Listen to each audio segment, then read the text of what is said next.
Tomatoes అయితే క్లీన్గా కడిగేసి ఒక్కో టమాటాను 6 పీసెస్ కింద కట్ చేసేసుకొని అందులో పులుపు కోసం అని చెప్పి చింతపండు యాడ్ చేసి కావాల్సినంత ఉప్పును కూడా యాడ్ చేసేసి మూత పెట్టుకొని బాగా ఉడికించేసాను.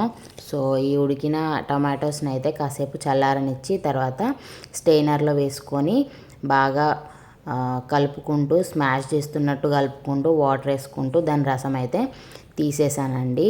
సో ఇందులో కావాల్సినన్ని వాటర్ కూడా యాడ్ చేసేసి స్టవ్ వెలిగించి కడాయి పెట్టుకొని ఆయిల్ యాడ్ చేసేసి అందులోనే ఆవాలు జీలకర్ర అవి కూడా వేగిన తర్వాత కొంచెం కరివేపాకు ఆనియన్ మిర్చి కూడా యాడ్ చేసేసాను. అందులోనే అల్లం వెల్లుల్లి పేస్ట్ యాడ్ చేసేసి బాగా వేగిన తర్వాత కొంచెం పసుపు యాడ్ చేసి మనం టొమాటోస్ నుంచి తీసిన రసాన్ని అయితే ఇందులో వేసేసుకోవాలి. కొంచెం కారం యాడ్ చేసేసి బాగా కలుపుకోవాలి. సో ఇలా బాగా మరిగిందనుకోండి మన టొమాటో చారు అయితే రెడీ. Please subscribe.